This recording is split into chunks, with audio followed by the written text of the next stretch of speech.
Hi there, my name is Mark Cruz, and I'm excited to talk about a brand new DSLR from Nikon, the D780.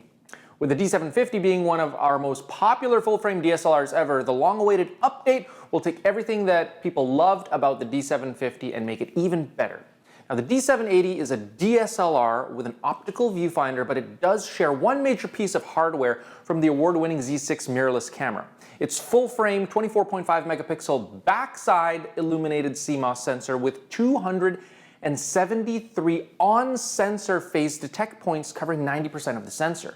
Now, we'll talk about the dedicated AF module that's used when shooting through the optical viewfinder later, but the D780 is Nikon's first DSLR to include on-sensor phase detect AF points. This means that whether you're in live view for stills or video, the AF performance will be the best that's ever been seen in a Nikon DSLR before.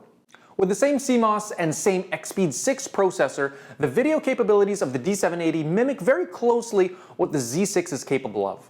4K UHD at 24 or 30p, full HD slow motion at 60 or 120p, AF speed and AF tracking customized settings, 10-bit N-Log when recording to an external recorder, support for Atomos Open Protocol, timecode outputs, active delighting, and focus peaking as well.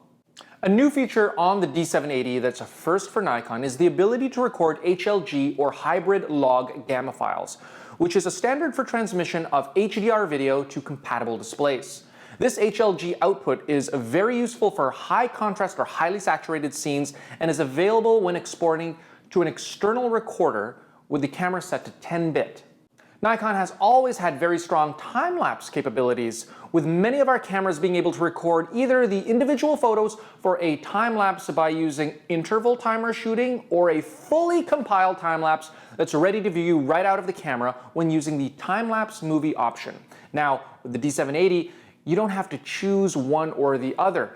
By selecting interval timer shooting, you'll get the individual RAW or JPEG files, and by selecting options, you can now choose to have the camera compile a time-lapse movie as well, with all the resolutions being available to be selected.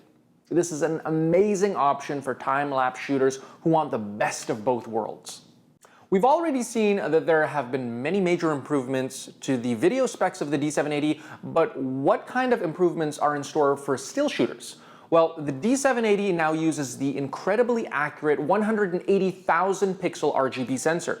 And with the equivalent autofocus algorithm to that of the D5, that means the D780's autofocusing tracking is hugely improved, even though it still uses the same 51-point module found in the D750. For users who want to ensure the utmost accuracy when using their zoom lenses, there's now an improved Auto AF fine-tune option, which enables you to set the fine-tune position at both the wide and telephoto focal lengths. To learn more about how to use the Auto AF fine-tune option, feel free to check out Nikon Canada's in-depth video that walks you through the process. We'll put a link to that video in the description below. The D780 can now shoot at a faster 7 frames per second, but more importantly, its buffer size has been significantly increased in comparison to the D750. And while a faster frame rate is important to some photographers, many fast prime shooters will more greatly welcome the ability to now shoot at a maximum of 1/8,000th of a second shutter speed. And for photographers who shoot astrophotography, up until this point, only the D810A had the ability to set specific shutter speeds longer than 30 seconds. But once you activate the new extended shutter speeds option in the D780, you can set a shutter speed of up to 900 seconds or 15 minutes. As you can see, the body of the D780 is ever so slightly taller and longer than the D750, but it's still significantly smaller and lighter than the D850. The button layout, especially around the shutter release, is very similar to the D850, while the weather-sealed lightweight body of magnesium alloy with monocoque structure is very similar to the D750's. It also now has a dedicated AF on button for those shooters who back button autofocus. Now let's take a look at some of the features which add a lot of functionality to the camera but don't normally get the full limelight when the camera is reviewed. The D780 has both built-in Wi-Fi and Bluetooth, which obviously can be used with Nikon's smartphone app SnapBridge.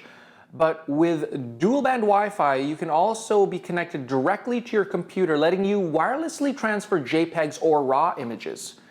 If you do want to use more advanced options such as FTP transfer or camera control mode, you will need the wireless adapter WT7.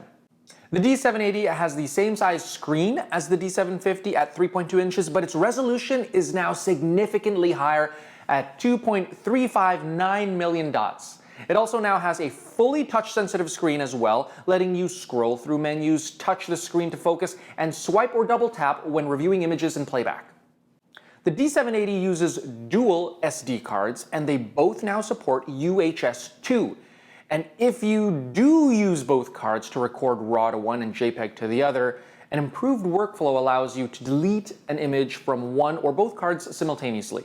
The D780 now has the same built-in negative digitizer function as the D850, which can easily turn film negatives into digital data. If you choose to use the Nikon 60mm micro lens, you can also use the ES2 adapter kit, making it even simpler to digitize your old negatives. There are a lot of small retouch options now available on the D780. There's an improved trim function that lets you trim images vertically when the original is shot horizontally. You can also shoot in special effect modes such as pop or photo illustration, and you'll get that effect as a JPEG while simultaneously recording it as a RAW image without the effect applied. And previously, when using the multiple exposure mode, you had to combine two shots taken consecutively. But now you can use the overlay effect to create incredibly creative shots by selecting any two photos that are on your memory card. So for users who are looking for an optical viewfinder experience, the new D780 is full of the newest technology that Nikon can offer, giving DSLR users that are looking for a full-frame camera that's still lightweight and durable one more great option. So if you'd like more information on the D780, please check out our website.